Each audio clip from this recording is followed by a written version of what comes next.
Untamed is going to be untamed. It's going to be a little crazy. I want to talk to my people. I want to talk to my brothers and sisters. We can have grace and humility in how we interact with other people. Oh, hot dog, look at you. And nobody talked about what's really happening. And let's have conversations about what truth is.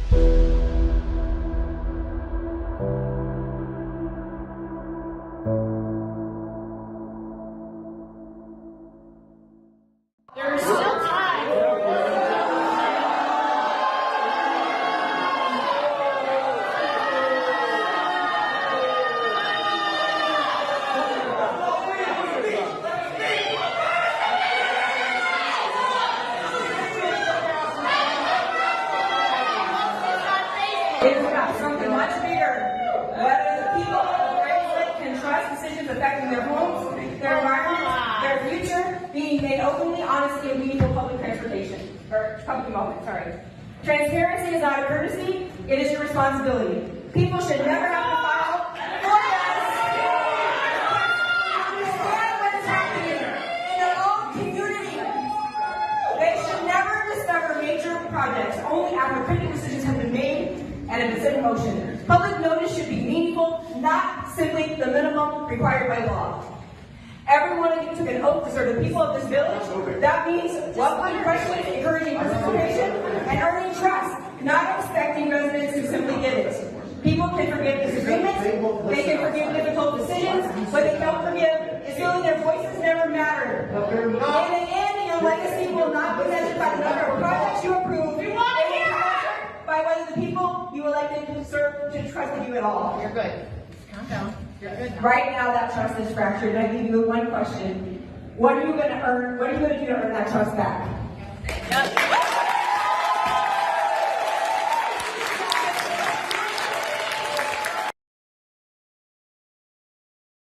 Well, happy Tuesday. Today, we're going to talk about pretty much everything to do with the ethos cleansing, we'll call it ethnic cleansing, and genocide of the American people. Fauci is currently testifying in front of Congress.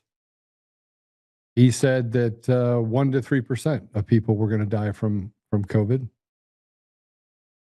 In his notes and his private journals, he said it was 0.1%. And those numbers weren't big enough. So what they had to do is they had to go in and put everyone on ventilators and say that it's good to put people on ventilators, even though 98% of the people they put on ventilators were basically being sentenced to death with a trust us, bro. More trust us, bro. Trust us, bro, on the medical side. Trust us, bro, when it comes to the election system. Trust us, bro, when it comes to our leadership at every level. Trust us, bro, when we put flock cameras on every corner. Trust us, bro, when we take 56 cents on every dollar. Trust us, bro, when we're $39 trillion in debt. We want to take a vacation, give ourselves raises. Trust us, bro, when the judiciary lets 3 murderers out of 5 to 7 years for raping and murdering and stabbing a young woman to death. That happened just a few days ago. Trust us, bro, when the judiciary decides that it's going to be the henchman. Just a trust us, bro country now, right? While they kill and make enemies of our entire community. The only reason that you have a left and a right and they're pushing so hard on Democrat versus Republican and standing up these retards is because they want a war.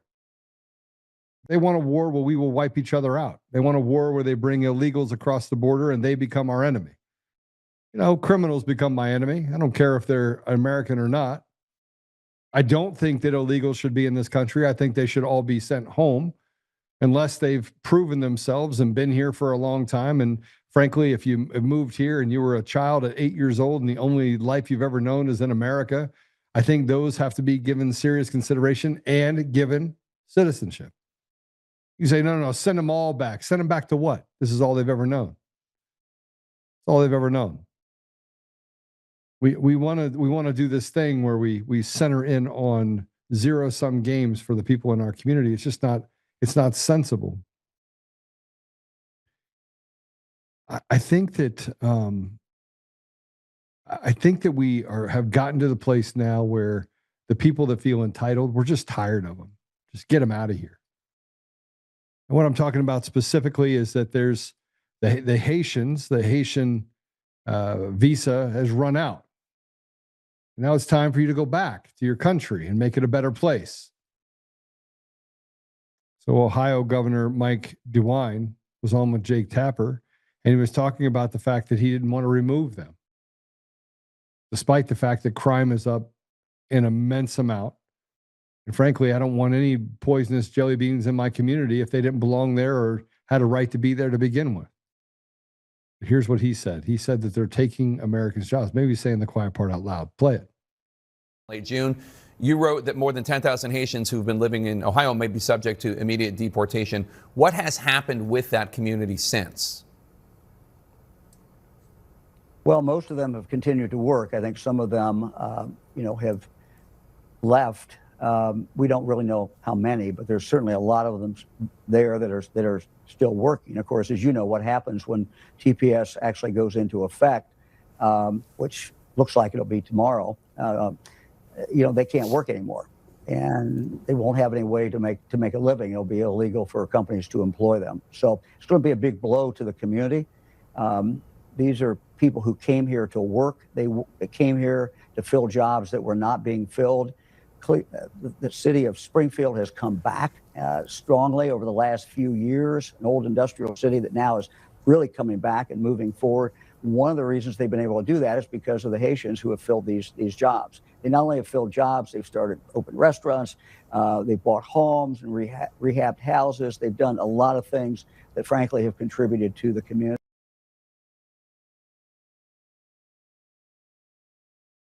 Americans must be just terrible people, according to this governor. We don't want jobs. He's basically saying that Americans don't want jobs, and that's actually not true. None of that is true. It doesn't matter what's true or not true. He came here to take American jobs that Americans didn't want, that Americans couldn't fill. And just to give you an idea, I put out one job application for one job. Within 1 hour, I had over 250 applicants for one job. But everything's fine, Joe. Don't worry about it. Everything's great. And as we prioritize giving Haitians jobs and we walk over Americans, because that's what this is all about. They want to genocide and ethnic cleanse America. They want to cleanse us of our roots of patriotism, cleanse us of our roots of understanding where we came from, cleanse us of our roots and say that we're some bad people that have come to this country and we're on stolen land. We're not on stolen land. We're on conquered land. We conquered this land. And if you don't like it, tough shit. That's every land in the world has been conquered at some point or another in history. And beyond that, they want to say that there's some sort of reparations or we got to give to people that don't deserve anything, that frankly haven't earned anything and don't work. They want free stuff from us, the taxpayers. They want to make slaves of us, Americans. And it doesn't matter if you're independent or Republican or Democrat. They want what you have. They want to take from you your life's work, your life's ambition. And they put a judiciary in place and people in positions of trust and authority through stolen election systems in order to do it. And it doesn't matter what justice is. It doesn't matter. It hardly matters. They create the narratives and they expect us to follow them because you are nothing more than a slave. And if you think that's not bad, a Democrat-sponsored bill advanced in Massachusetts would create a Muslim commission and prioritize Muslims for jobs in state government. They're less than 1% of our population. 1% of our population, and we're prioritizing making sure that 1% gets more than the 75, 80% of Americans that are American. Not prioritized based on who they are and the fact that they are qualified for the job, but prioritized over religion in order to crush and to create rebellion. And I'm going to tell you something. What they're doing is designed to create hate. It's designed that way. You know what it reminds me of? It reminds me of the high school fights where you go over there and you whisper in someone's ear that Johnny over there, he was just talking about you. And you go over to Johnny like, Johnny, yeah, Mikey was talking about you. So Johnny and Mikey get in a big fight in the middle of the thing and everybody sits around and watches, ha ha, look what we did. And the retards in the room, by the way, are us, or the retards that let them actually push us in a room so we can basically kill each other. We know who the targets are. They're Democrats or Republicans or selected leadership that think that they know best for our community, that they can stomp on our foreheads and tell us what to do and take our money and treat us like slaves. And not only treat us like slaves, but make it so you don't own anything.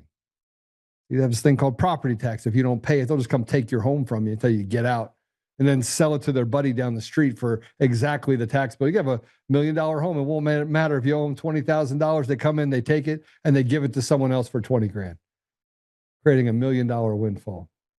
That's the American way, right? That's justice. That's what we should be talking about. This is justice. The American people are getting tired of becoming people's pimps, slaves, sharecroppers. We're the ones that sit on the sideline and get abused by people who are dumber than rocks, and we're put there by other people that want dumber than rock people to do all their biddings. These aren't intelligent people. They're not talented. These aren't talented people. There's nothing talented about the people that are in government. They walk around with this smirky little thing on their face that you just want to wipe off them, acting as if they're the moral authority. These people are low IQ. Oh, they went to Harvard. I don't care if they went to, the King's School. They're retarded. They've never built anything in their life, ever. And the one thing I can say about someone like Elon Musk is that guy is uber smart. Like, oh, no, he's not smart. And they say that about him. He's not smart. The guy's worth $1 trillion, but he's not smart. And he's able to just stay quiet until finally he couldn't stay quiet anymore. And he at least gave us back a platform that is semi-non-censorable. But as I take that moment, because we have a guest coming in and I talk about other things, now's your time to break it. So you can go over and you can literally hit the share button and get past all these algorithms and the stopping of people looking and seeing the content. Or you can actually text freedom to 89517, and I'll send you something every time we go live. Okay.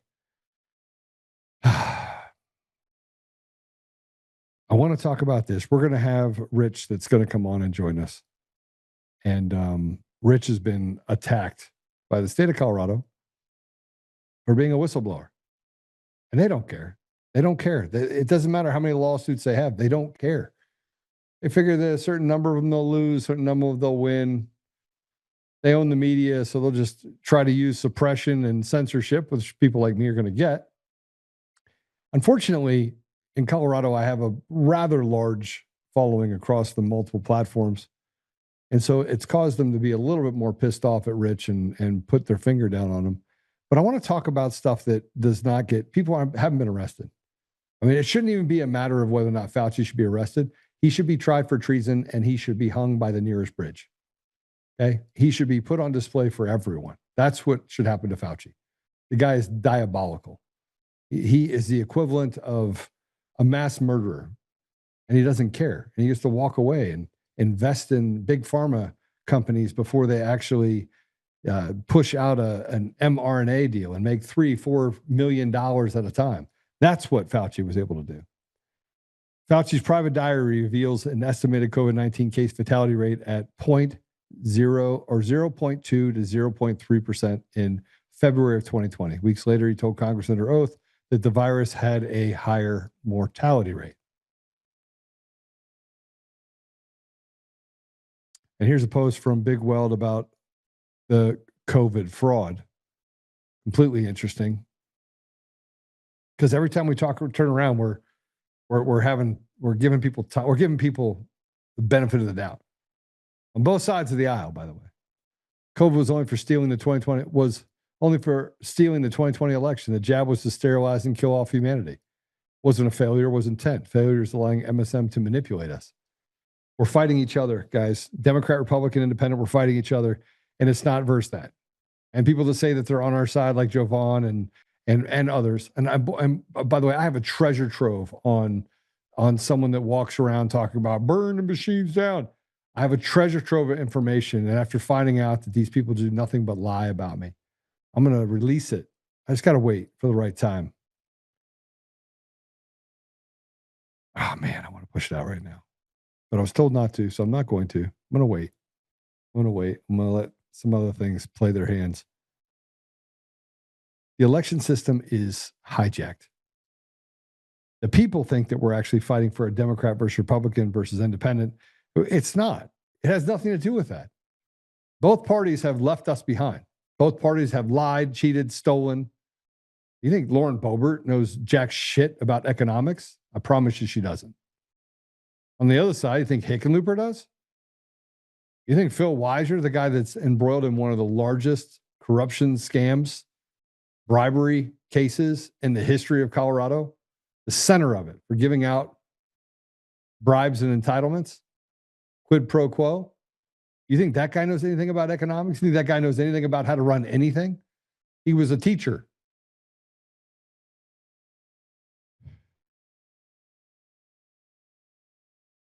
I need you to understand that getting on this show is not. Sometimes it's fun. Sometimes it's fun to sit around and talk to you guys and jaw jack. Other times, though, I get on here and I think to myself, man, I keep having this conversation with. Here's the things that we got to do. Here are the things that we have to do. Here are the things we have to do. And I'm met with, there's nothing we can do. And I'm thinking to myself, there's a lot we can do. There's a ton we can do. I want to put this up. The most important function in the United States in the voting systems are to secure, put this up. The most important function in the United States and the voting systems are as secure as our borders were during the Biden illegitimate term. It's past laughable. We're still talking about this. The voting machine companies et al. Are designed to steal the voice of the people. It's all planned. And I put up DNI Pulte's post. But before I bring in Rich to talk about some of the things happening in Colorado, he is running for office. DNI Pulte came in after Tulsi Gabbard, and I had a little birdie tell me that he's pushing out a narrative that does not include the machine or machine company. He's just as complicit at this point as anyone on the radical left. And David Clements put out a post that I thought was interesting. Well, it's not interesting. It's very true, actually. And the post that he put out was something he put out on July 17th. He says, we're posting this again as Pulte continues to declassify election threats. The biggest error in the spooks declass is the notion that the tabulators, unless physically breached, cannot be used to cause widespread election fraud. This is demonstrably false, and it provides a convenient pretext for Liberty Vote Dominion to hang out till the day Trump moves on. Spooks will do anything to keep the black box voting machines, rigged tabulators, and the emergence of AI will be the death nail until we get our old school paper counted by human hands. And the one he put out there on the 17th was corrupt third-party vendors, Dominion, Liberty Vote, ESNS, Hart, InterCivic, provide ballot definition files to election clerks. Those files are not scrutinized or meaningfully tested by corrupt testing agencies, which provide rubber stamps. Clerks load these two files into tabulators and networks, load those files into the tabulators and network systems, with communists providing software subversions built in. Election devices are turned into selection devices. You don't even need the internet. Notice how no one talks about the single point of intrusion. This is the froth. This is the front end subversion. The back end subversion to override data in microseconds is even worse. We don't have elections, people. We don't have elections. We didn't get to this place because of elections. We got to this place because we have no elections. We have no free and fair elections. So let me just tell you a little bit about Rich. Rich Guggenheim is a free speech advocate. He's a super good guy. He's an openly gay conservative. And let me just say this. You all have your crosses to bear. There's a lot of people out there that have gained my trust. There's a lot of people out there that have not gained my trust. Rich has gained my trust. He stood in the gap. He did what is necessary in order to protect people, and it cost him greatly. And just to give you a little bit of about Rich, he's a peer-reviewed scientist with a PhD in molecular pathology. an MD, and a degree from BYU, Idaho. Oh, I didn't know he went to BYU, Idaho. We got to talk about that one. That's a whole new question to have. That's even, I didn't even know that. His career spans agricultural, plant health management, and horticultural extension work. He is a whistleblower, and he stood up and filed something with the Department of Justice over federal funded usage by the Colorado legislature in federal court. And I just need you to know something. I actually had a conversation with someone who was in accounting for for the state of Colorado, who said he constantly has to tell the legislature and the C-suite of the state of Colorado that what they're doing is illegal. Sometimes they listen, sometimes they don't. So with that said, Rich, welcome to the show again. Thanks, Joe. It's good to have you, brother. To be here. So you've been busy, and there's an article that was just written about your case. Now, you tell us what's happening right now. You filed a lawsuit With the whistleblower case, yes. That's one. I've got quite a few irons in the fire with the lawsuit situations in Colorado. I think it's one of the tools that we have to fight the corruption in Colorado. But when we talk about the corruption, people, if you think you understand how corrupt this state is in Colorado, and you think you understand how corrupt the government is, you've only scratched the surface. It's so much more than anybody could ever imagine. And the voting system is just one piece of it. Yeah. So this lawsuit, I've got two lawsuits that I'm working on right now. One of them is the whistleblower case. I have a case against the state of Colorado for whistleblower. I was literally fired from my job for blowing the whistle. And they have framed it as violating CADA, which is the Colorado Anti-Discrimination Act, because how dare me, somebody who believes that there are only two sexes, male and female, speak out against gender ideology and DEI and the abuse of federal tax dollars, your money, my money, our money, being used to peddle this Marxist ideology on Colorado. So they terminated my employment for that after they had a investigation on me, which was nothing more than a fishing expedition, and then 2 disciplinary hearings. And then it dragged on for 6 months. They fired me, and now I have filed a lawsuit against the state of Colorado for that type of behavior. People say all the time, Joe, Rich, doesn't the state of Colorado and the federal government protect whistleblowers? And I like to point out, if Colorado actually cared about following the law, I would have never been a whistleblower to begin with. Well, that goes to say that there are a lot of whistleblowers that are out there that have come forward. You're one of many, and yet all of those cases seem futile. I mean, we can go back to the Epstein whistleblower and the blowing the whistle on the child sex crimes against children all over the country by judges and politicians, and you had Pam Bondi that said, hey, listen, if we actually went after everyone on the Epstein list, we'd have no one left in government. True story. Yeah. Well, and she was who I reported the fraud going on here and the appropriation of our tax dollars going to fund DEI, which is in direct violation of President Trump's executive order 14151. And she didn't do anything about it. I don't know what she was busy doing. I guess she was probably getting her mani-pedi for the day, but she was apparently so busy with all of these other things that she couldn't ensure that there was actual justice being done and that President Trump's executive orders were being followed. So at the end of the day, nothing at the federal government, nothing at the federal level has been done with my most whistleblower case. And it makes me as a whistleblower quite mad. Imagine literally losing your livelihood. And I've had to deal with death threats. I've had to deal with losing my job. I've had my character and my reputation absolutely destroyed. And the state of Colorado has made blatantly false accusations against me that are all coming out in discovery. And how do you recover from that? I can't find a job because nobody wants to touch a whistleblower with a 10-foot pole when it comes to trying to find employment. And when I've talked to other whistleblowers, it's costing their marriage, it costs people their homes, it costs people everything that they have. And that's by design. That's what these Democrats want to do, is destroy the life of anybody who dares to speak out against their agenda. You've had quite the run with having to deal with the what you're talking about as far as retaliation. Have you filed a lawsuit in part claiming retaliation as far as not being able to find a job? Because I know that they basically like to talk. I know that they once they put their claws in, you can't seem to. And you can't do it in other states either.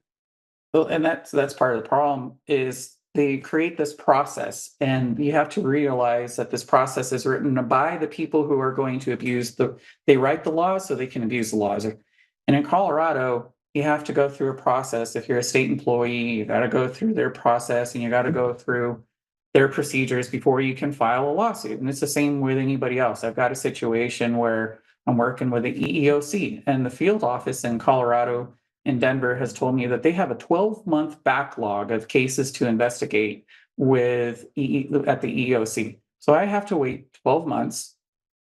How is that even possible? How is it possible that you could have something significant and they tell you have to wait 12 months in order to get a result? It doesn't make any sense. That's just them doing the investigation to determine if anything happened and then giving you the right to turn around and sue. So you have to go through all of these processes. There's this gatekeeping that goes on, and it's designed to protect the corrupt. So what's the solution? What's the solution for this? I mean, and I want everyone to understand that you actually don't know until you have to become a part of the process, and you think you're free. Rich, do you feel free? You feel like a free man? Absolutely not. We have these freedoms, we have constitutional protections, but those mean absolutely Slaves nothing. have freedoms. They can walk down the street too until somebody else tells them they can't. We don't have freedom and we don't have protection if we're not willing to fight to protect them.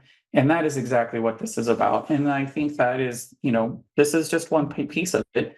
And, the other piece of it that I don't know if we'll talk about, but I just filed my petition for writ of cert with the United States Supreme Court because they tried to silence people. I was one of the people who was silenced in the People's House in Colorado on Tierra's law when I refused to use preferred names and pronouns. And Senator Julie Gonzalez is one of the ones who gobbled me out and threw me out of the People's House because I refused to bow to their ideology.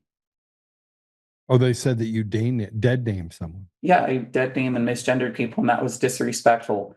So speaking biological truth, speaking factually in the People's House is considered, and speaking uncomfortable truths in the People's House is now suddenly considered disrespectful. It's really ironic to me is Senator Julie Gonzalez and these Democrats in Colorado are the ones who talk about being inclusive and being tolerant and being welcoming, but anybody who doesn't align with their ideology and conform to their rules, they are going to be intolerant of. They aren't going to be inclusive toward. Is this hypocrisy on the grandest level? And this is one of the things that blows my mind is what is the solution? Well, we can't even get to the federal courts because both the 10th, we filed a court case here in Colorado, the 10th Circuit Court twice. They said, no, legislative immunity applies here. And under legislative immunities, legislators can force you to use the speech that they want you to use. They can compel your speech and they can engage in ideological discrimination and viewpoint discrimination. And that's why we've had to take this all the way to the United States Supreme Court. Hopefully the Supreme Court will take it. Hopefully they'll rule in our favor because at the end of the day, Joe, this isn't about me. This isn't about my rights as an individual. This is about standing up to fight and protect the rights of every American citizen to speak their mind freely and make sure that the government does not infringe upon those rights. A lot of people think that the Bill of Rights is a bill that guarantees you rights. No, the Bill of Rights assumes that those rights already exist, and it places a limit on the power of government to not infringe upon those rights. All right. There's a lot that I want to unpack that you just said. Let's start with this. You filed a case because you dead named someone and you sent it all the way to the Supreme Court. The Supreme Court hears 1% of the cases that are put in front of them. So they can use, by the way, if that many cases have to get to the Supreme Court, and I think it's probably less than that now, it's like 0.1%, because there's so many cases, so many misdeeds and misgivings that are against the American people that they just can't hear. I mean, this is how corrupt our country is. This is how backwards our states have become. This is how much the American people are slaves in all 50 states. There is not enough time for the Supreme Court justices to hear the case. So they get to hear one case, two case, three case, maybe 5 cases, and they will bypass 1,000 cases. Are you concerned that that'll happen here? Or do you think that you actually have a chance of getting through to them? Oh, I think because 2 things. One, this is one of those cases where different circuits have ruled differently on it. So we have split circuits. And so this is one of those ones where maybe the United States Supreme Court has to come in and set precedent and correct that. But the other thing is there's a long-standing doctrine among the Supreme Court justices that they don't want to interfere with legislative processes. So that makes it challenging to get them to hear it. But there's also a lot of cases that are being working their way through the federal courts regarding gender ideology and conformity with this ideology that requires you to compel your speech and change your way of thinking or suffer the consequences. And that is why I do hope that they will take this case. I realize that I'm not just this isn't really just one representative case. This case represents hundreds of other cases and countless other people who have been victims of viewpoint discrimination and compelled speech by progressives in the state of Colorado and across the country. This is one of the ones that I hope they'll take because I hope and I believe it will send a message that you don't get to talk about being inclusive and you don't get to talk about being tolerant and then turn around and shut down speech and ideas that you don't agree with. And, Joe, you've heard me say this before. I believe in letting people believe whatever they want to believe in. I don't care if you're a Muslim, Christian, a Jew, a vegan, or a tranny. You can believe whatever you want to believe in, but you don't have the right to impose your beliefs on other people. Your right to believe what you want to believe ends the moment it impinges upon the freedom and liberties of others. Yeah, I mean, look, we've talked about a lot of different things, and we find ourselves,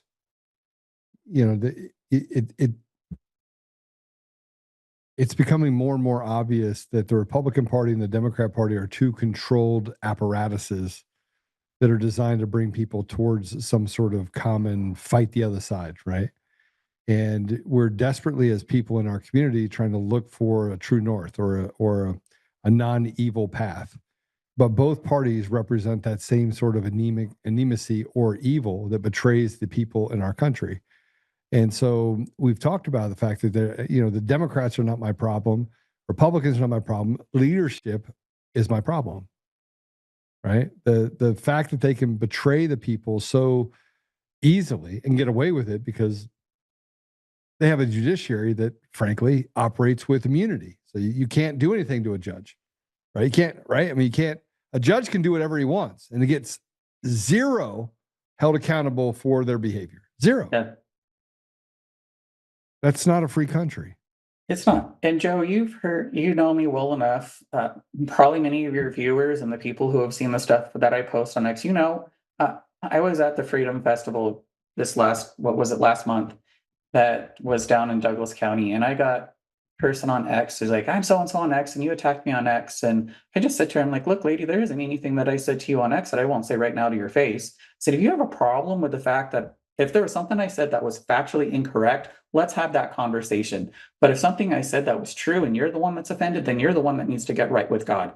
And I will speak the truth, and I don't care who it offends. I don't care if you're Democrat, Libertarian, Independent, Republican.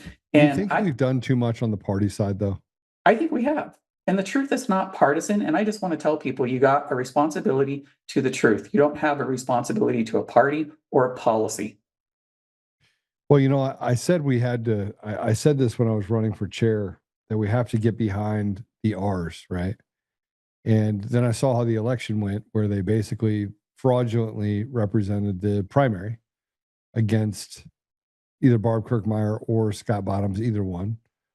And it's not actually possible for Victor Marks to win without them defrauding the vote count. It's just not possible. And for it to be 40-40-20 exactly, and for the 20% never to change, Barb Kirkmeyer never changed percentage-wise, but Victor Marks did. It's not only improbable, it's impossible. It's not possible for that to happen, right? And you have people on Mark's side that said, oh, it was God intervened. I'm thinking to myself, I can't do this stupidity. I can't. God did not intervene in a primary to make Victor Marks the guy that's nearly diabolical, the candidate that I have to support. I just can't support him. I can't either. And I'm with you. And I will tell you, I just don't understand how a party that talks about values and morals and ethics, whether it's fiscal responsibility, family values, whether it's about rule of law, I don't understand how a party can, and the voters of that party can talk, and then completely abdicate all of the responsibility that they share when it comes. And Jeff Hunt, I'm going to call you out by name. You were the mouthpiece for Victor Marks, and you propped this man up. And then all of a sudden he wins the election. And this Victor Marks has no integrity. Everything about him is fabricated or a lie. I don't know if everything about him. I mean, I hope he knows Jesus. I really do. I mean, I think we don't have to go hyperbolic. We don't have to go all the way that way. I mean, there's probably some good things, but he definitely has one of the most screwed up families that you could probably come up with. The families, his campaign finance issues that he's out there. How can I trust someone to run the state financially if he can't even run his own campaign with ethics and truth? So those are some issues that I really have. That's why I can't get behind him. And the other thing, Joe, as you know, I'll just go back to a story that I shared. When I had oral arguments in my case against the state legislature, it was September 10th. September 10th, as many people know, was also the day that Charlie Kirk was assassinated. Yeah. That day, while I was in the courtroom in downtown Denver, there are two people that were in that courtroom with me, and one of them was Greg Lopez. Greg Lopez has stood by me through all of this. It wasn't anybody that's in this parental rights movement. It wasn't anybody that's in this anti-transgender rights movement who wants to stop child mutilation like I do. It wasn't any Republican members of the state legislature. It was none of those people. It was Greg Lopez. Yeah. And so I just talked to him earlier today, and I got Greg I put a post up on X that said, we need 2,000 volunteers for Greg Lopez's campaign. He's an independent. Yep. He's a conservative. He's a Republican, but he went unaffiliated so he could run as an independent because he felt that he actually predicted it. He's like, Joe, they're not going to let anyone but Victor Marks win that. As soon as Victor Marks got in it, he's like, I'm telling you, they're not going to let. He predicted it. He is the ultimate election denier because he's like, they're not going to let anybody else win but him. By me speaking out and saying that I support Greg Lopez, where was Victor Marks during any of these hearings at the legislature or any school board meeting, even in Douglas County, when it came to gender ideology, parental rights, or the books that are in our school libraries and classrooms? He was nowhere to be found. But Greg Lopez was there. It was Greg Lopez who actually reached out to me and said, hey, Rich, there's this group called Protect Kids Colorado. They're forming. We need somebody to be a proponent on the girls' sports ballot initiative. It was him, his wife, and Valdemar Archuleta. We all met up at Dave and Buster's. We talked about it. They showed me the language, and I said, absolutely, I'm in. It was Greg Lopez who mentored me on how the legislative process works, both at the state level and at the federal level. It was Greg Lopez who met me in DC. It was Greg Lopez who introduced me to the Speaker of the House, to Nancy Mace, to Thomas Massey, and to countless other members of Congress and the Senate. And he did so without anything in return. He just did it. He did it because he is a man of principle. Yeah. And I think that's where I stand also. And that's why I have taken so much crap from the Republicans because I came out and I endorsed Greg Lopez for governor. And the people that have said I'm disappointed, and I probably have ruined any opportunity I have of winning my election, but that's probably a long shot from the beginning. But when the Republicans don't want to endorse you because you endorse somebody who stands on principle over party, that's fine. That's absolutely fine with me. But he really is. He is a Republican. I mean, let's be honest. He's a Republican. He's more of a Republican than anybody else that's on the ticket. Yeah, that's true. But this is one of those things where we got to look at policy. We got to look at principle, and we got to stop. I don't believe in party loyalty at this point in time. And if the Republicans ever want to get serious about being a true opposition party to the Democrats, which are now socialists in Colorado, I'm open to that conversation. I'd love to see your game plan for that. But until the Republicans become a real party of serious opposition to the Democrat agenda in Colorado, we may as well just vote for the independent at this point. So I hope the Democrats can finally pull their head out. I hope the Democrats can figure out, first of all, let me just say, if you're a Democrat and you didn't vote in the primary, shame on you. We had 24% voter turnout rate in my district, in my Senate district. 24%. That's pathetic, especially in a case where your ballots show up and they sit on your counter in your kitchen or your dining room table, and you throw it in the trash. You want to know why the Republicans lose? Because Republicans are too lazy to vote. It's easier to just piss and moan online than it is to actually do something to fix the problem. Yeah, no, I agree with you 1,000%, 2,000%, 5,000%. I don't know what percentage it is, but I agree with you all the way. we it's fun. It's funny elections because a vast majority of people don't vote.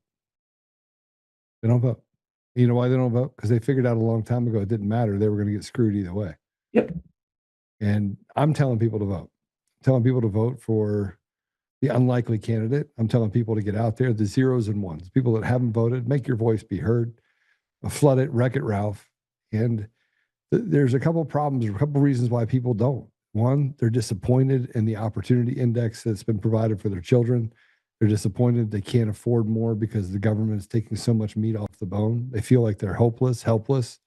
They're standing all alone, invisible even. And it's hard to get to a place where people can feel like they can have make a real difference being one person in the sea of just nonsense that they have to deal with. They're just worried about their kids being groomed in schools, right? Or being able to pay for a meal on the table or getting shoes for their children. It's disheartening. It really is. And it's interesting to me because I've seen it as someone who's fought, as someone who sat through committee hearings across the country on Capitol Hill, met with legislators. And here's the thing that I've come to realize. When you sit through these meetings and you listen to our elected representatives, or in Colorado's case, appointed representatives, talk about and identify the problem, talk about and identify solutions, and then do nothing, it's frustrating. And I think the other thing that really has stood out to me as I've gone throughout the campaign, I've knocked on thousands of doors, I've talked to people, I've talked to businesses. Both parties are widely out of touch with the issues that matter to the voters. And I know that because I've had the conversations with people at their door.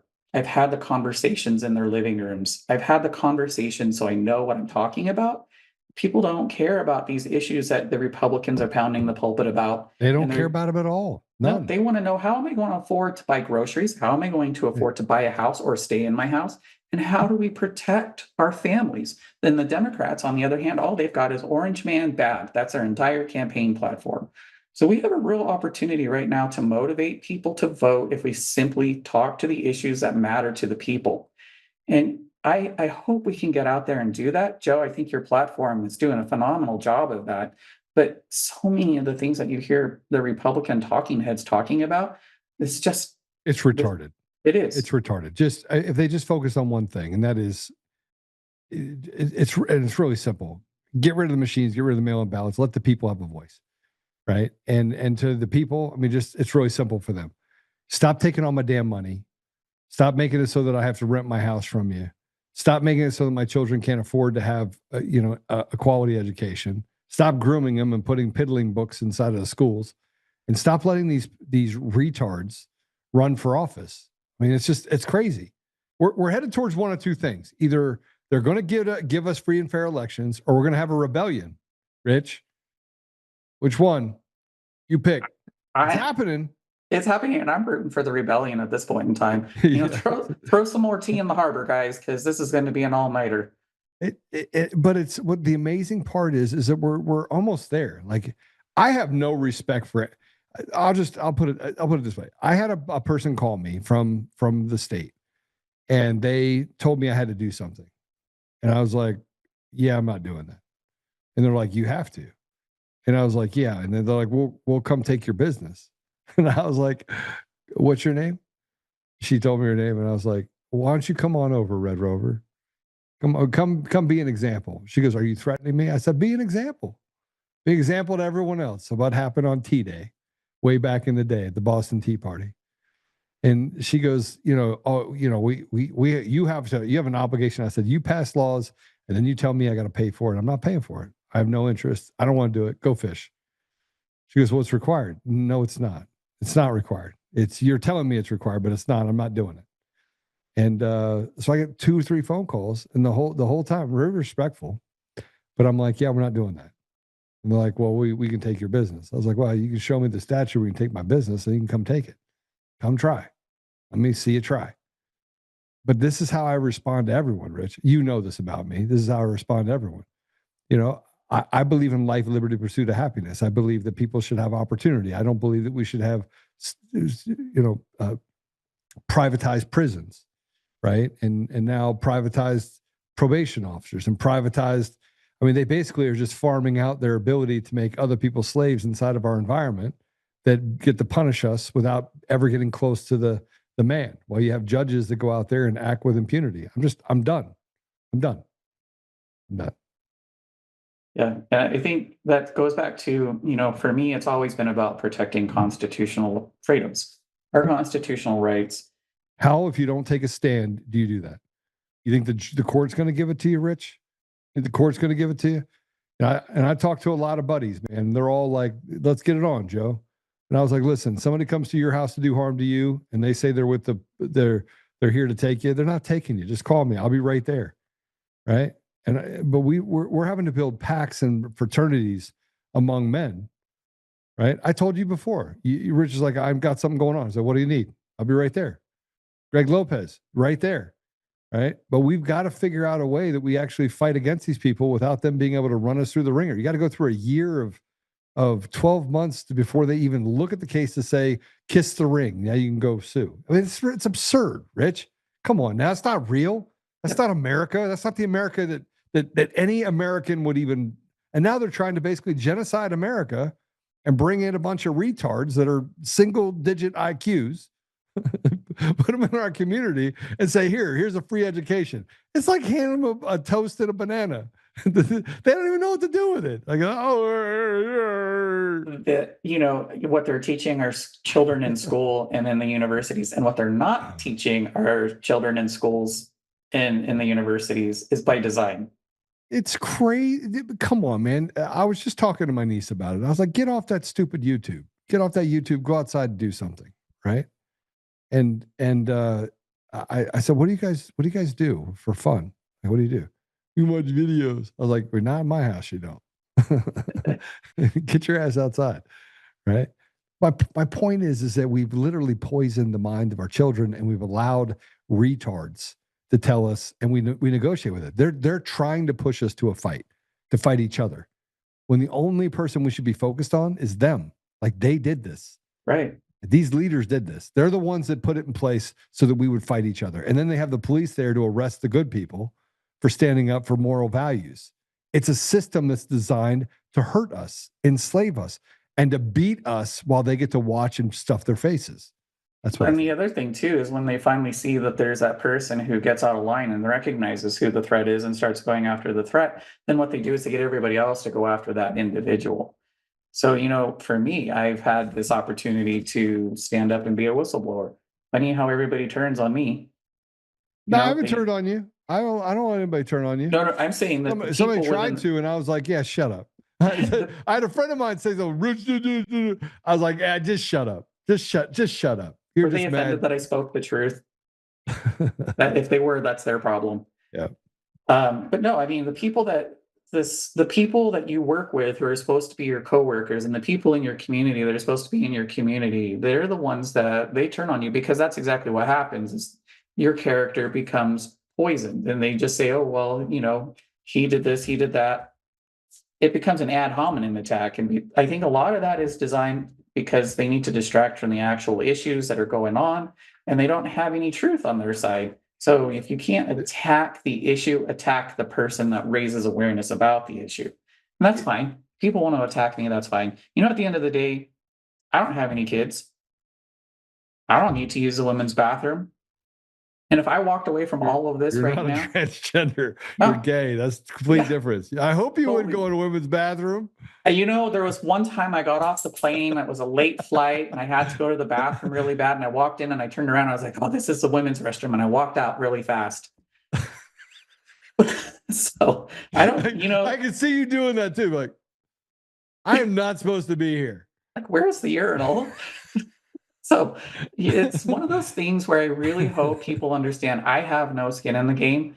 I do this because I understand the bigger picture. I understand the rights that are on the line, and they're not my individual rights. They're our rights collectively. And that's why we need more people to stand with each other and stop fighting each other and fight the people who are our true oppressors.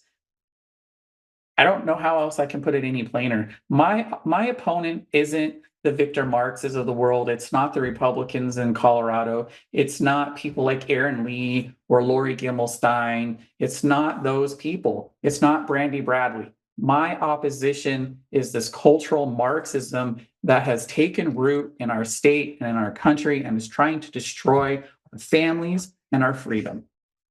And look, I mean, that opportunity got you to the place where you're highly educated. And I didn't know you went to BYU. Maybe that's not a quality education, but I mean, I took Book of Mormon really for 2 semesters. Go read Aesop's Fables next. Look, I have a lot of Mormon friends, and I grew up in a partially Mormon family, so there's that. I have a ton of respect for them, but I just don't believe in their theology. That's how I put it. And I respect them. They're all good people, though, and the family aspect of it is hard to run away from. So here, I want to play this for you because one of the things that you have talked about is the fact that people are just semi-retarded. You have the Queers for Palestine, and I want to connect these dots, right? So, and you put this post up, so we'll do that in a second. But I want to play this video. This is the Berlin, Germany terrorist, which is a radical Muslim. Let's play it.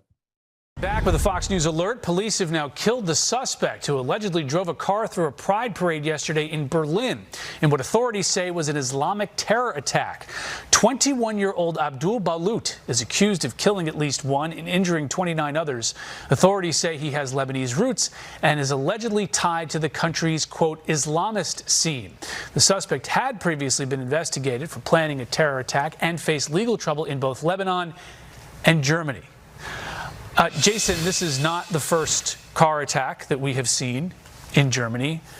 Where do the authorities go from here?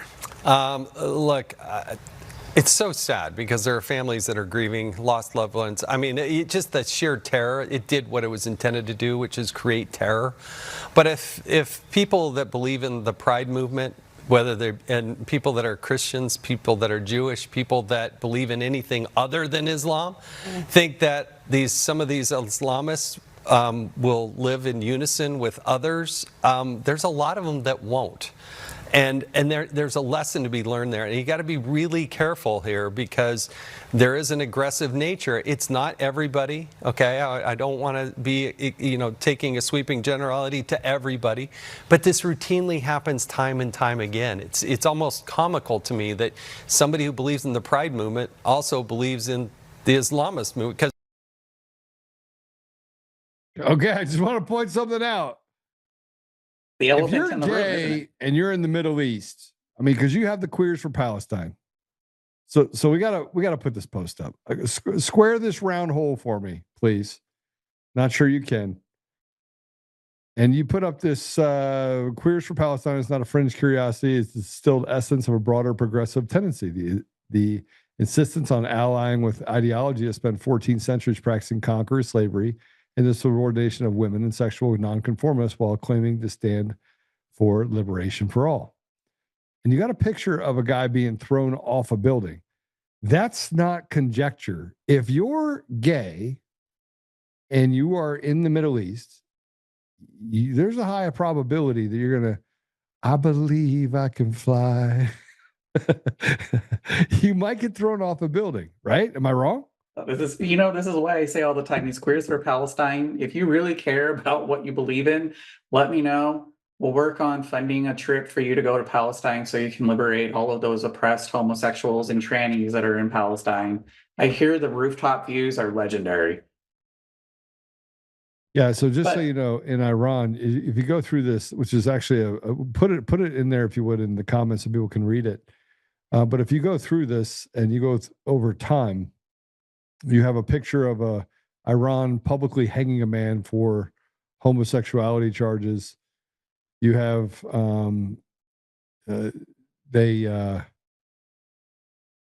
they stone people to death, women for having sex outside of marriage. It is, yeah. I mean, you have a bunch of pictures in here, which I think are from. It's a fascinating article, right? But and you have a picture called the. Can you guys put it up, please, on the thing? The most confused coalition in modern history, and it's got a gay flag, a Palestinian flag, and then a Hamas person hanging one of the gay people that was, yeah, pretty crazy. And I see that you're being shadow banned on this article. They must not really like it. They must not like you for that. How dare I speak the truth? Yeah. But it is really something that I think when you connect the dots and you understand, we in Western civilization have a lot of freedom and liberty that we, I think, probably take for granted. We have in our country and in Western civilization the right to practice whatever faith or religion we want to practice. We can speak freely in the United States. Other Western countries like Australia, Canada, and the UK, I see that is under threat. And we also have women can work, women can wear whatever they want or not wear whatever they want. Women can vote, women can have bank accounts, they can have credit cards, they can own property.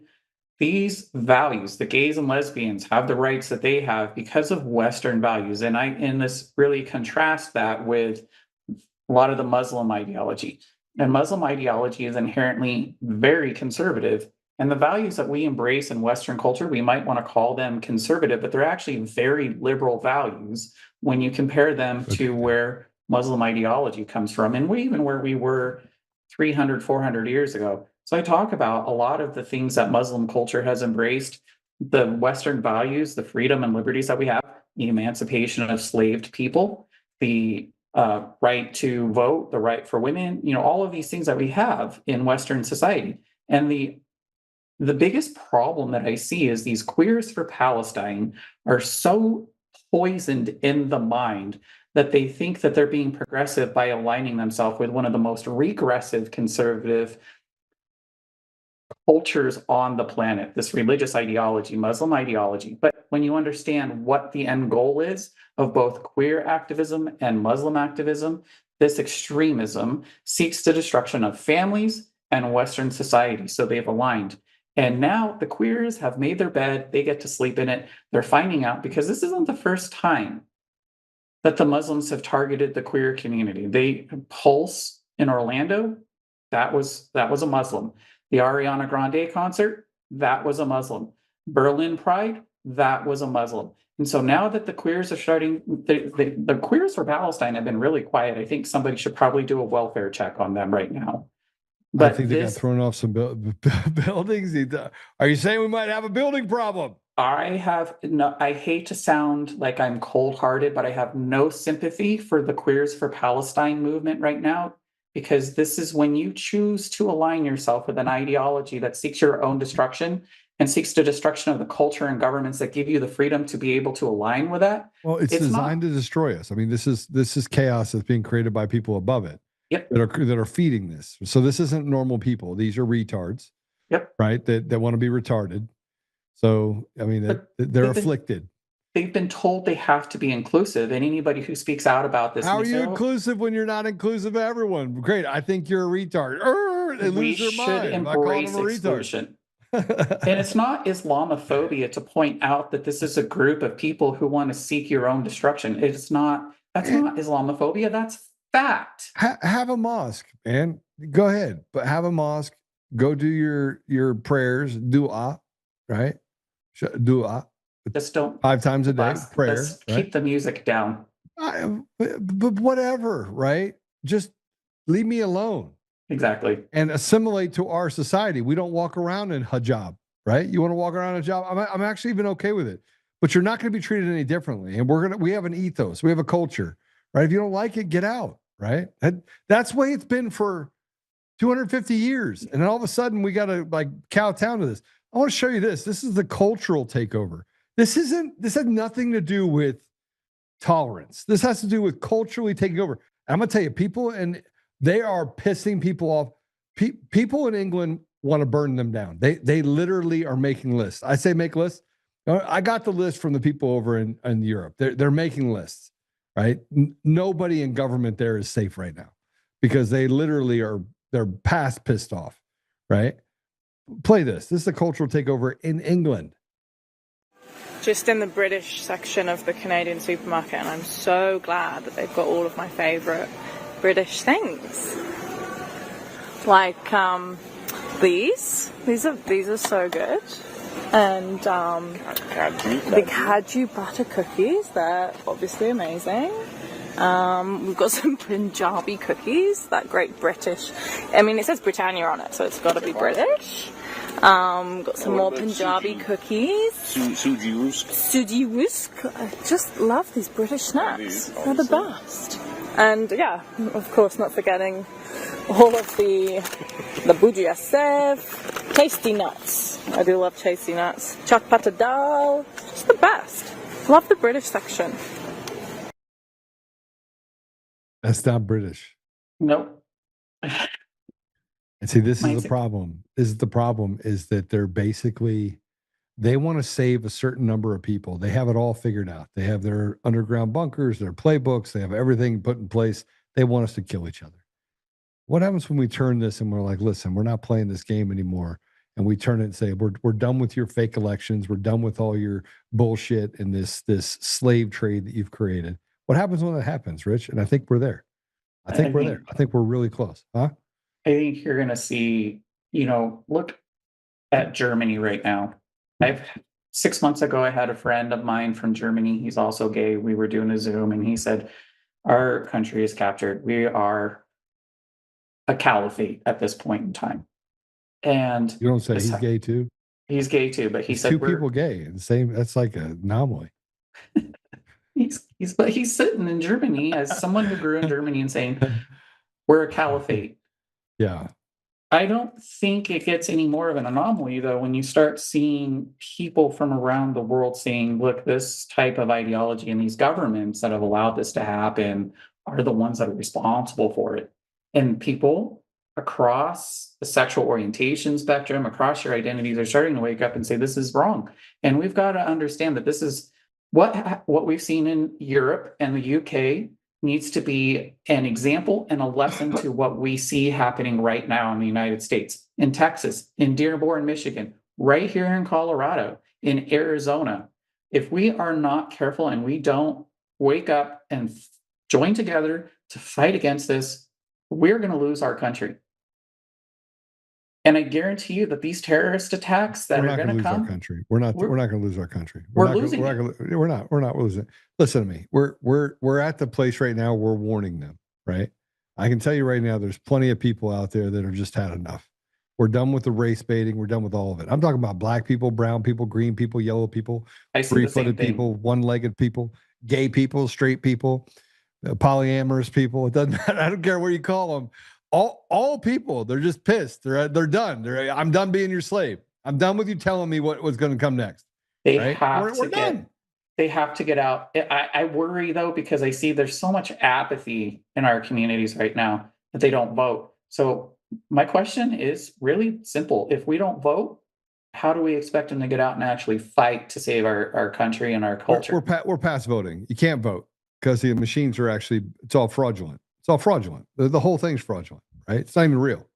And they're stealing it down ballot. And the president needs to wake up. He needs to wake up to the reality that they're stealing every election. Every election is stolen. Even the school board elections are stolen. It doesn't matter what level it is. They get to decide. They get to pick and choose what they take, when they take it. And they got somebody up there that's like the little magic genie that's like, oh, let's take all of it. And places like Colorado and California are just done. If you don't toe the line, Lauren Boebert, massive red district, almost loses to a Democrat. And all of a sudden she just flips and changes her tune, and now she's, Madam Play for Evil, Team Evil. I mean, it doesn't make that makes no sense. It makes no sense. And I don't give a shit about her or anybody else, by the way. I personally have had enough. I've had enough of the bullshit. I've had enough of it. I think we're past the part where we have to listen to Lisa Weiser and Jared Polis, that piece of shit. Rich, I feel like I'm going to have to get a couch and pull it up, and you're going to have to pay me. I'm going to have to pay you by the hour here in a minute. I think we're getting to the point. I hate to see where this could go, but you're right. I hear the frustration when I'm talking to people at their doors, when I'm knocking on their doors and I talk to them. And I don't think that either party has a solution right now. And I agree with you. I think a lot of people are disillusioned. That's why they don't vote. What is the solution? Somebody votes. It's just not the people. Yeah. What is the solution though? I wish I had that answer, because I don't think it's even it's definitely not in the legislative process. I don't think our executive branches, whether it's state level or their United States level, I don't think that they are. Maybe they're aware of the magnitude of the problem, but they just don't care.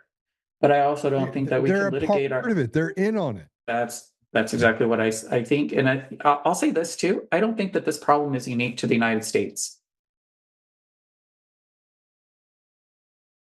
Yeah, I think this is a global problem. I think that they have there's a small group of people that basically put the World Economic Forum, bring everybody in, teach them their retarded ideas, and push them back out. They start funding things. It's a group of people. The head of the snake is not that big, right? And it's multi-generational. It's going back years and years and years and years. These people think that they are above all of us, right? And they hide in plain sight. And frankly, that's where we're at right now, right? We can see it, we can smell it, we can taste it, and we're just done. I mean, the people are done. Done. Yep. I'm done. I want to show you this. This is in America.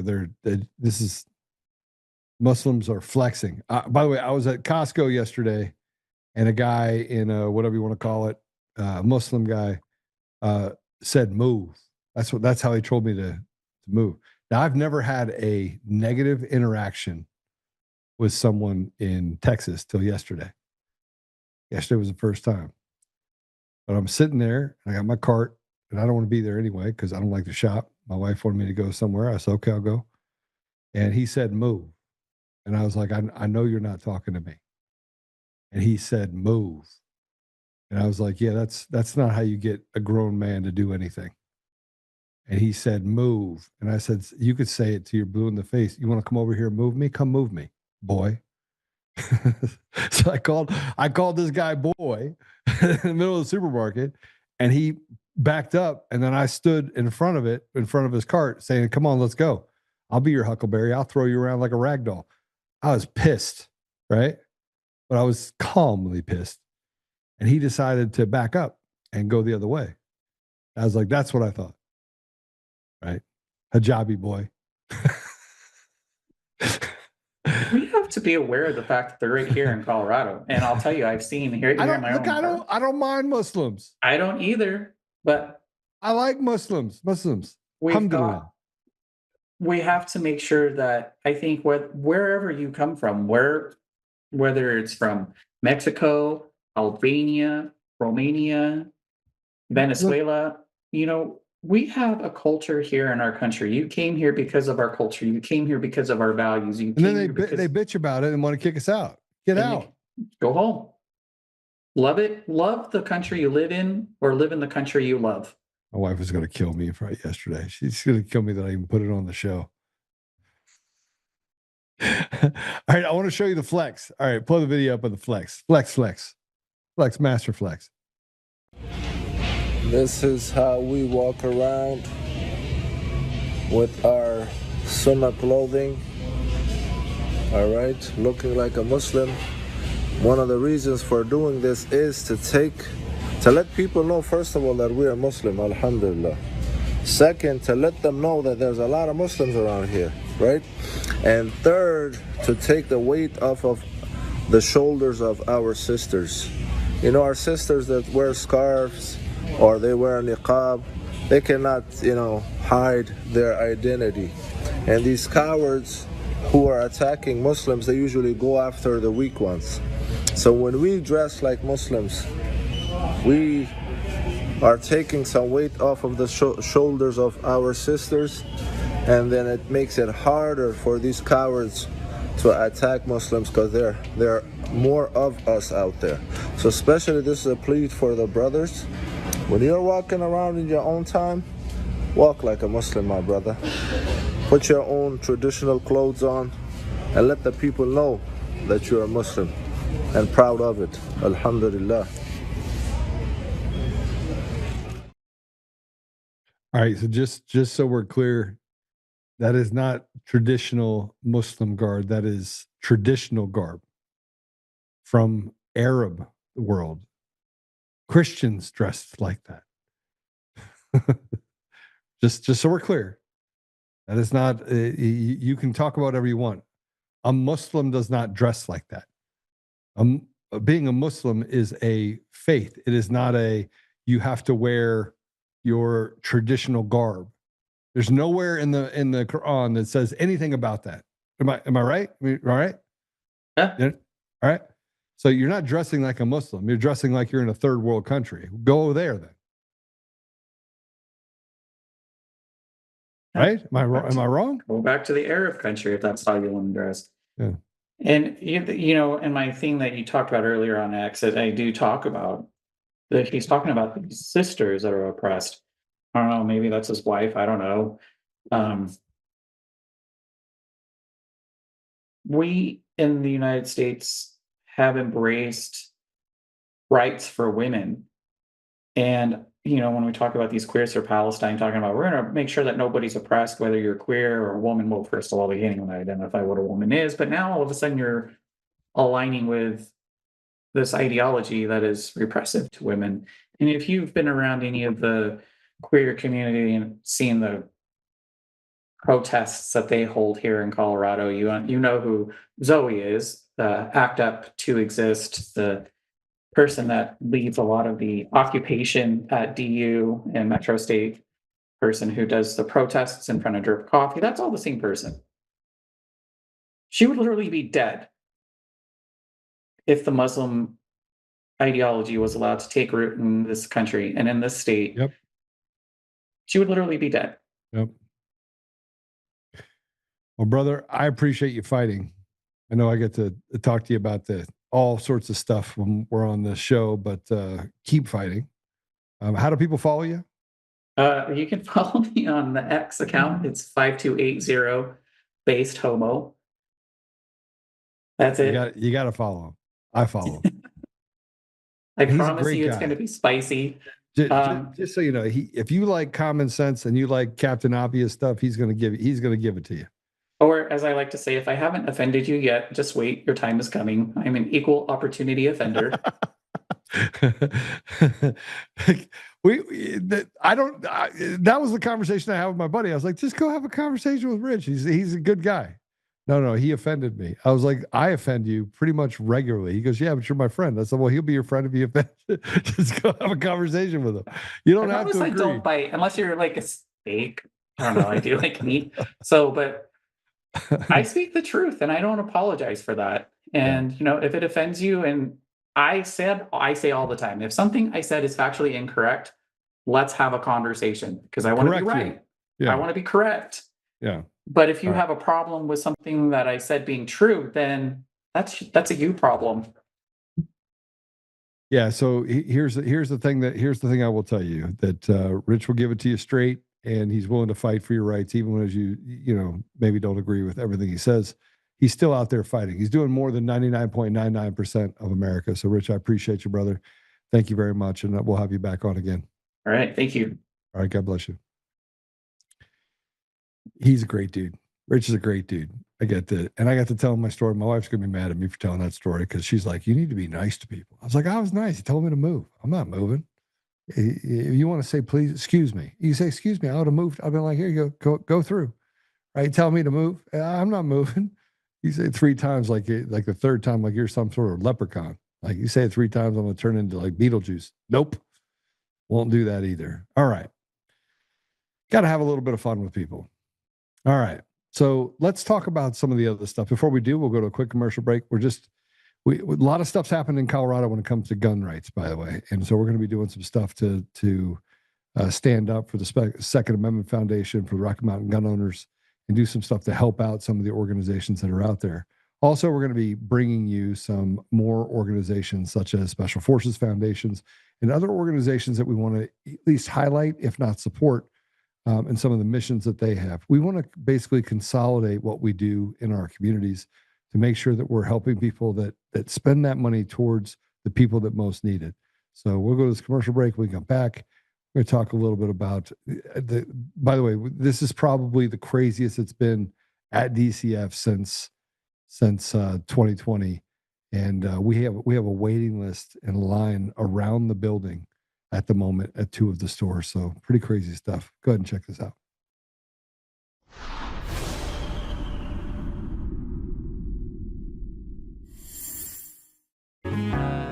Oh, hi. I almost didn't see you there. Welcome to DCF Buns, where you can find the freshest buns in town, if I do say so myself. Oh, our master bakers teach class every week. So whether you're new to baking or trying to improve your culinary skills, we got you covered. And we can help you bake the cake of your dreams. We'll even clean your cake if you want. And if you don't want to bake anything yourself, we have loads of fresh buns available in a variety of shapes and sizes. Check us out at dcfbuns.com to learn more. DCF Buns, we keep the buns hot and the deals hotter.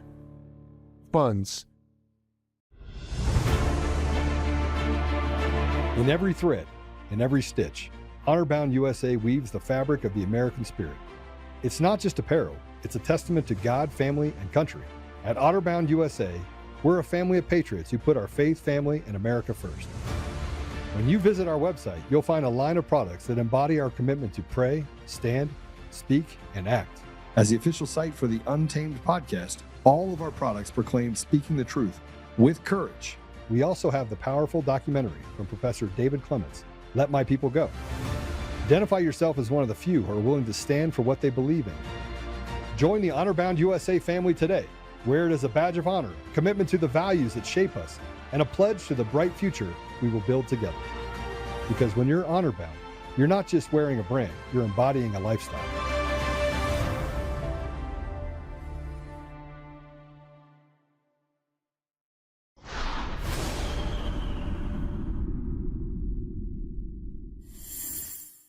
Міста знову Луцьк, балаклави.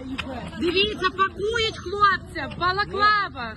Це ж був закон прийнятий. Закон прийнятий, вони знову пакують в балаклавах. Номер. Жінку ветерана хотіли побити. Телефона. Волинські новини, дивіться.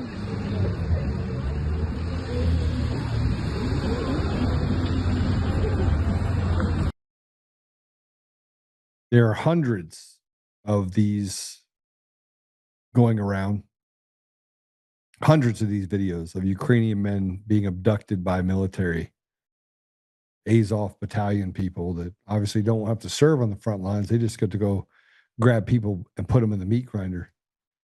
And let me explain to you something I said back in 2022. It still holds true today. The American people have no appetite to fight for the little evil midget, Zelensky.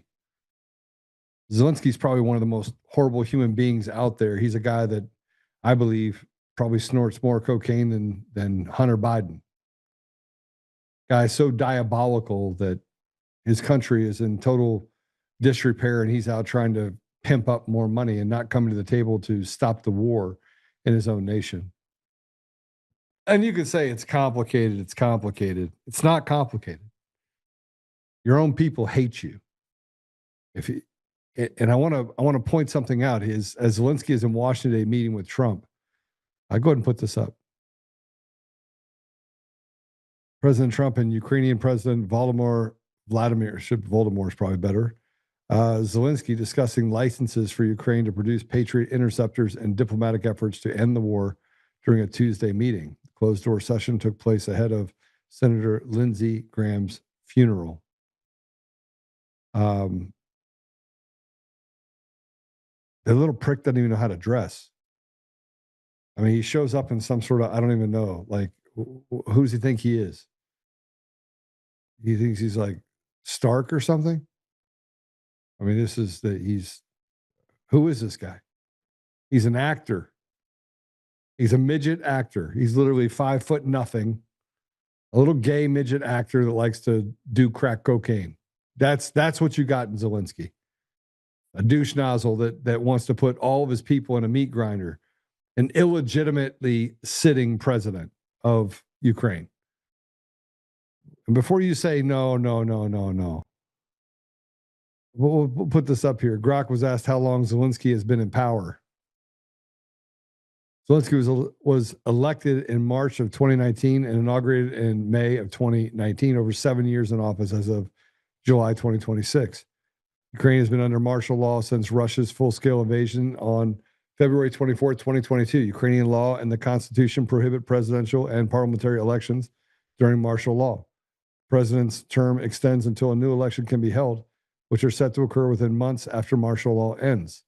This is a legal requirement due to the war, security risks, occupational territory, and millions of displaced voters, not a personal decision. Zelensky and Ukrainian officials have said elections will follow a ceasefire and restored security conditions. This stupid faggot, just so you know, I'm telling you right now, he could have held the election a long time ago. He could have gone in and stopped the meat grinder, but instead he's out there grabbing Ukrainians off the street, putting them in the meat grinder, and you got Americans over here that somehow think that it's okay to do what exactly? Slava Ukraine? I'm out. You say Slava Ukraine and you want to fight because you say Russia's this evil organization. I've had people say, oh yeah, Joe, you're a Russian sympathist. We had Coomer's lawyers say that I'm Russia. I must be like some sort of person for Russia. No, I'm for humanity. And the fact is that if you go back to the 8-year war that happened before 2022, for 8 years, the Azov battalion used children, women and children in Donbass as target practice, going to school. And they terrorized the people in their own country and acted with impunity. And ever since you had the Maidan coup way back in 2014, this is what the people of Ukraine have had to deal with. There is no peace in Ukraine. There's no people walking around having a good time. Now they're having a big party in Kiev because it's seemingly off the radar of whatever war is going on in Ukraine. But the billions of dollars that went there, man, those billions of dollars didn't go there to solve a war for weaponry. It went into their pockets. Ask me if I have an opinion on the subject. It favors him not to end this war because that little midget will be thrown out on his ass. And the devil's playground, which is what Ukraine is, for all of you guys that think that you understand Ukraine, you don't understand Ukraine. You've never been there. You've never spent time there. You've never spent time in the Balkans. You've never spent time in the area. You've never studied what goes on there. The biolabs that they had all over, secret biolabs all over Ukraine. Just the idea that people don't even fathom what's really happening. You're picking winners and losers, and I got to stand up for Ukraine, or you're somehow not an American.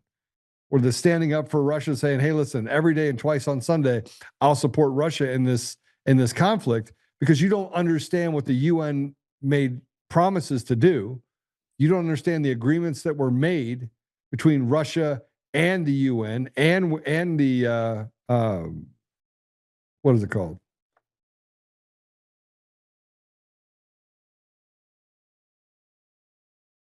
NATO. Man, I'm getting myself all just pissed off. I don't think you guys understand at all what's happening in that region. You don't understand it. You don't understand. You have zero knowledge, right? You have zero knowledge, and you have a country in Ukraine that has terrorized other nations for decades. You put blue hats on the border of Russia, and you promised you would never go any further, east, but you did. You lie. And all NATO has done and all the UN has done is just lied over and over and over again. And you expect Russia to do what? You not feel threatened when you put them on their border? And then you go through this process of terrorizing your own people, and Russia's right next door. And frankly, they're all related. So you think Russia's not going to step in when you got a humanitarian crisis being caused by people inside of Ukraine that basically are treating people like targets or in some sort of, video game? No, it's just not the way it works.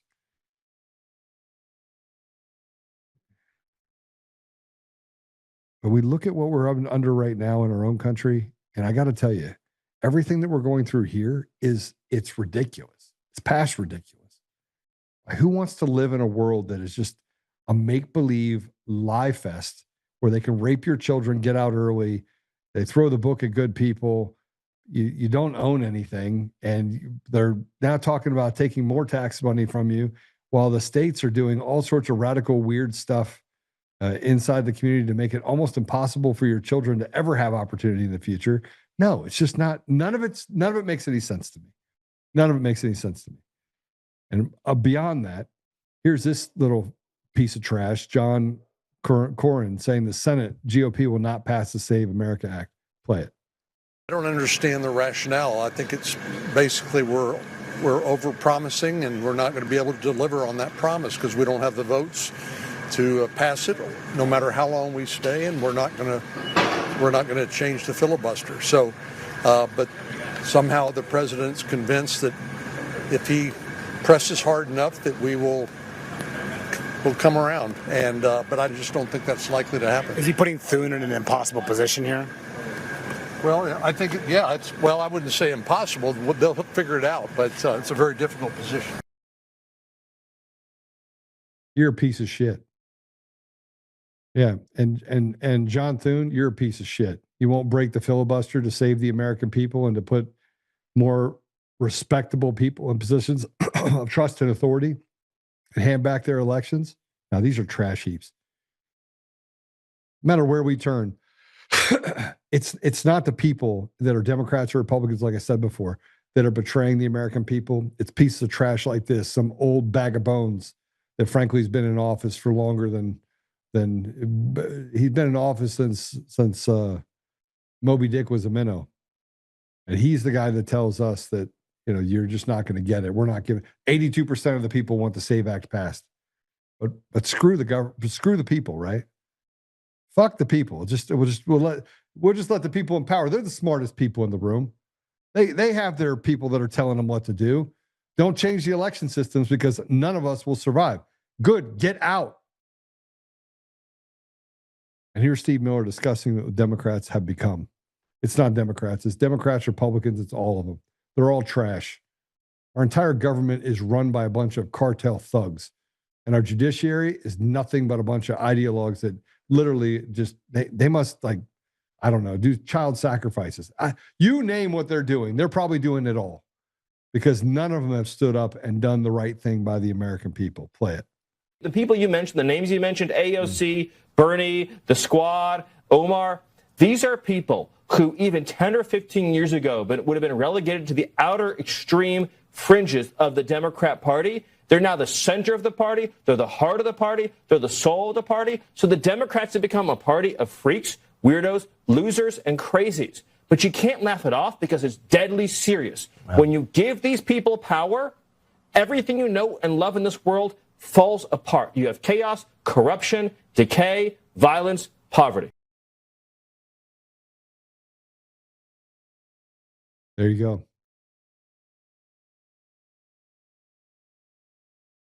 There you go. There you go.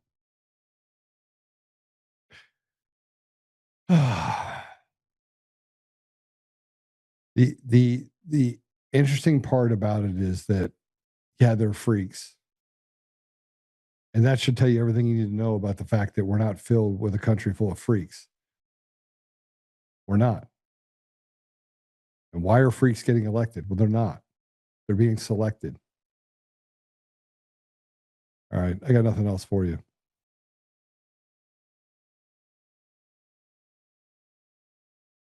Yeah, here we go. Father God, thank you. Oh, man, I was just a little hot. it's tough not to get upset, Lord, because every time we turn around, there's just more and more and more and more to get upset about. But at the end of the day, we know that, but God, but the things that you'll be able to turn, and as long as we do what we're supposed to do on our side, that we'll be okay. And if we're not, well, it wasn't meant to be okay, I guess. Father, we are grateful for the blessings we have in our lives too. We don't want to walk past those. And we're grateful for the people that are in our lives, and we're grateful for those that do stand up.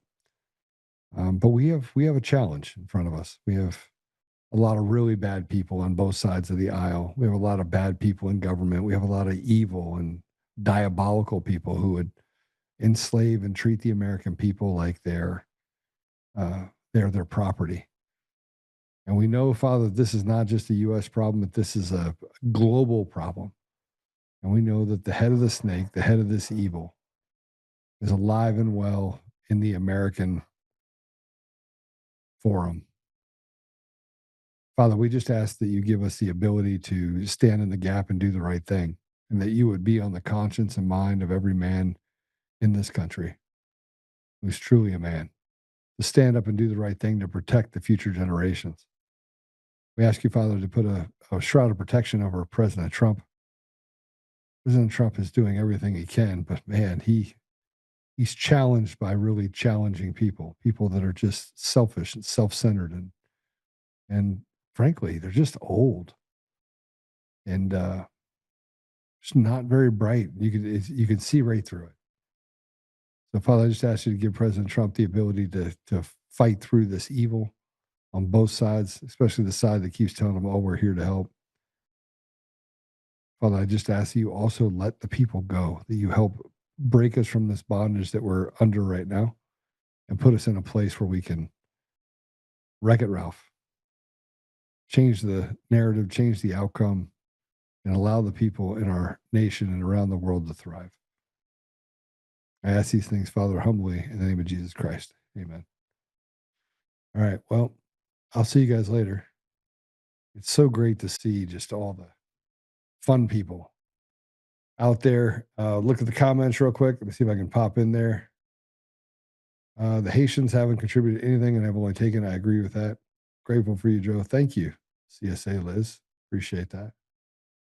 Let me see what else we got. Gammy. Ukraine is a nightmare, my friend. As people in Poland, they denied immigrants and EU stuff money that are better than most in Europe. They truly are. We see lots of posts from citizens from those nations being horrified. Yeah. We helped put 46 bio and genetic labs in Ukraine, so Russia fought back. They did. They fought back because it was a threat to their nation and to the people in the country.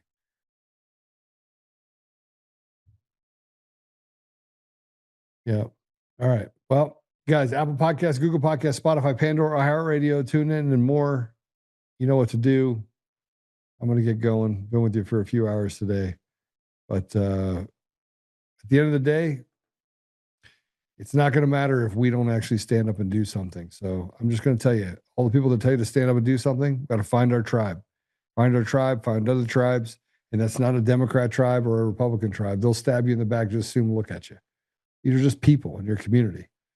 We find a way to stand up. We did it during COVID. We had Republicans, Democrats, Independents all standing on the same side because we knew it was bullshit. Let's keep doing more of that. All right. God bless you. We'll see you soon.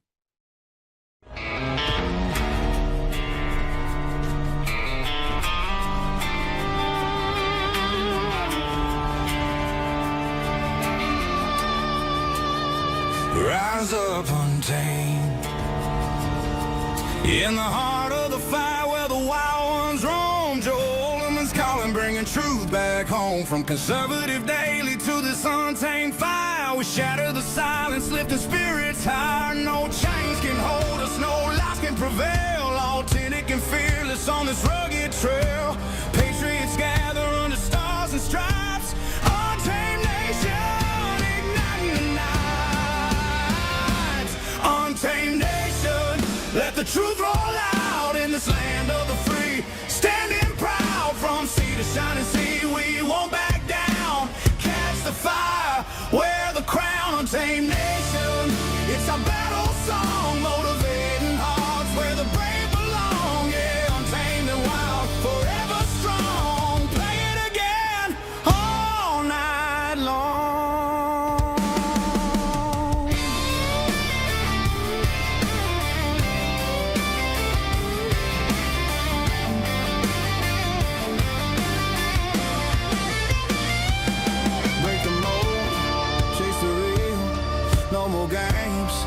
find a heel. Joe's voice leads the untamed crew. Truth matters through and through. Untamed nation, let the truth roll out in this land of the free. Standing proud from sea to shining sea, we won't back down. Catch the fire, wear the crown, tame nation. It's our battle song, motivating hearts where the brave belong.